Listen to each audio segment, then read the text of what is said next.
Hey guys, welcome to Get Busy Watching. I'm your host, Honest Dan. Let's talk movies.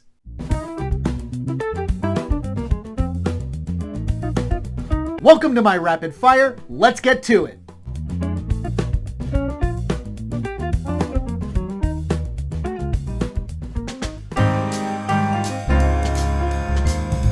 A 40-ish minute Halloween special where Gonzo and Pepe go to the famed haunted mansion. Celebrity cameos galore, fun musical numbers, and cute jokes. Oh, and Gonzo facing his fears. It's the Muppets, what's there to complain about? Though I'm getting a bit tired of seeing Will Arnett in every single kid's movie under the sun, I can't deny that he has great comedic timing. That's the biggest surprise for me with this, just how many legit laughs I got from it. I expected to smile and just feel good watching this, but it was funny. The references to the ride were enjoyable and sometimes clever. The cameos were cute, especially the Danny Trejo one. Oh, and Taraji P. Henson as the villain with the hots for Pepe had me in stitches. It's simple, but that's what makes the Muppets endearing. If you're a fan, check this out. My honest rating for Muppets Haunted Mansion, a strong 4 out of 5. No, not you guys. Don't you have anything better to do than boo me? We're ghosts! Yeah, booing comes with the territory!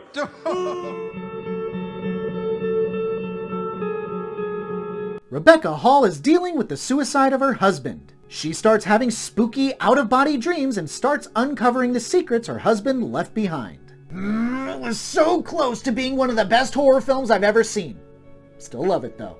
I can't even talk about the one element where the movie bungled it. Point is, this is a story about depression and grief, by which they convey that is everything I wish horror movies would do. Rebecca Hall is outstanding, my favorite role she's had in years. The scares, while sparse, are damn effective. I feel like there's only a handful of subconscious visions in the movie that aren't fully explained, but otherwise, no real complaints. Love it. Could have been better, but one of the best horror flicks of the year, I recommend it.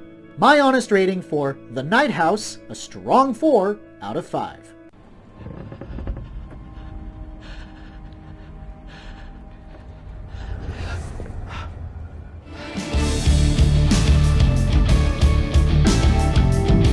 The funny dude from Tomorrow War moves to a small town and ends up trapped in a lodge with a handful of quirky locals because they're being attacked by a werewolf. Oh, and AT&T Girl is in it. This was a video game? Whatever it is, I had a lot of fun and enjoyed myself immensely. Some of the comedy is a little try-hard, making it obvious that it's a quirky horror outing, but some of the line deliveries from the actors somehow make it work, and from any other set of actors, or even from another director, this wouldn't have worked. I love the whodunit setup and all the twists and turns. Scene stealers include Michaela Watkins, love that girl. Milana Weintraub is hilarious, and everyone's fun. Issues include pointless subplots, and that's about it. I don't know the video game this is based on, so maybe ignorance is bliss, but if you like werewolves, I recommend this. My honest rating for Werewolves Within, a strong 4 out of 5. Who is packing? I am, yes sir, America. Who else is packing, dog? Wow. I have Dave's hunting rifle if that would be helpful. In a desperate attempt to bring their family together, Gomez takes the family on a road trip. Everyone has a subplot, but Wednesday believes that the Addams aren't her real family. Sony, why is Spider-Verse the best thing that you've done? I don't like it.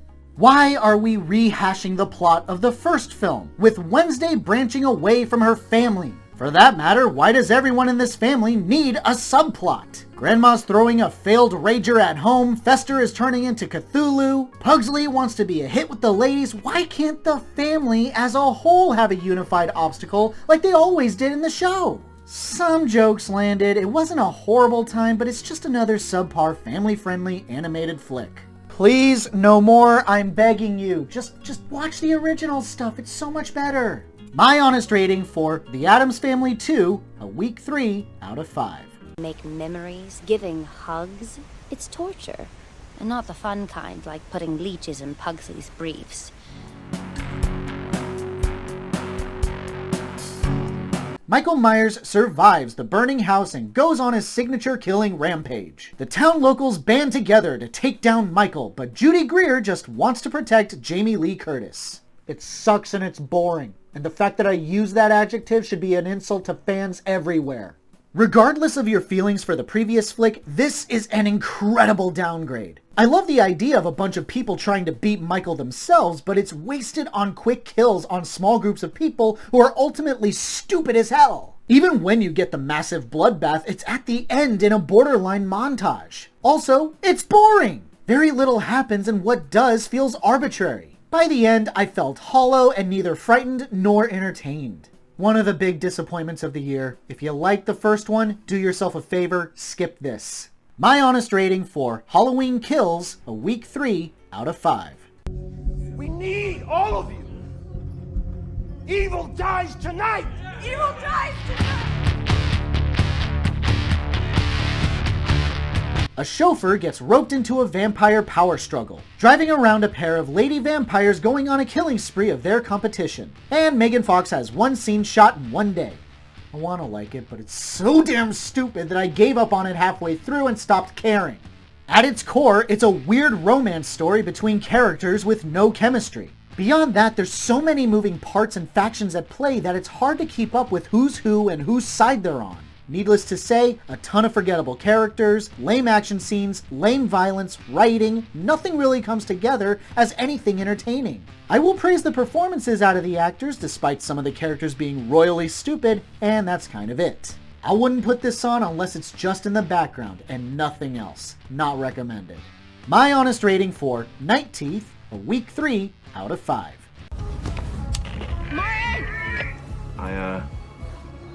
I think you might have to speak up a little.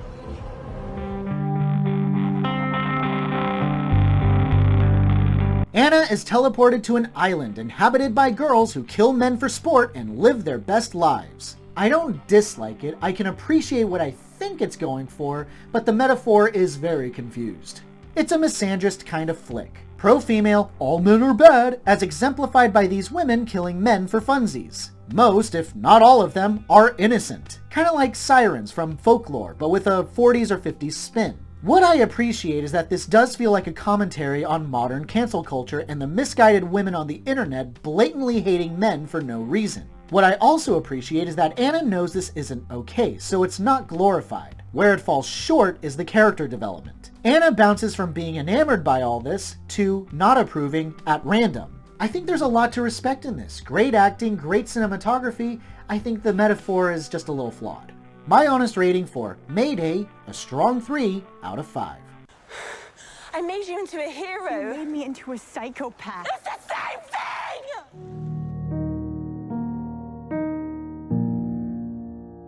Numi Rapis and her husband take care of a freaky little lamb that is also half human. I didn't like it. It's boring and not the least bit scary. Colossal disappointment.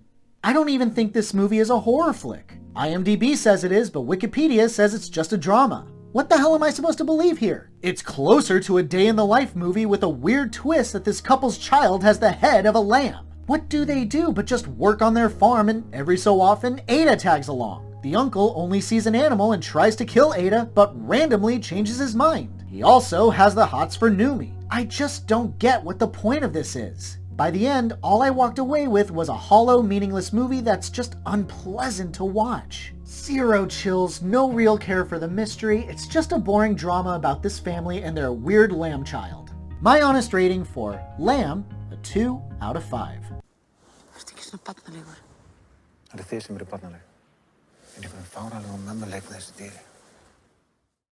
Thanks so much for watching, you guys. I really appreciate it. Have a great day. Stay safe and healthy out there. Hope to see you soon.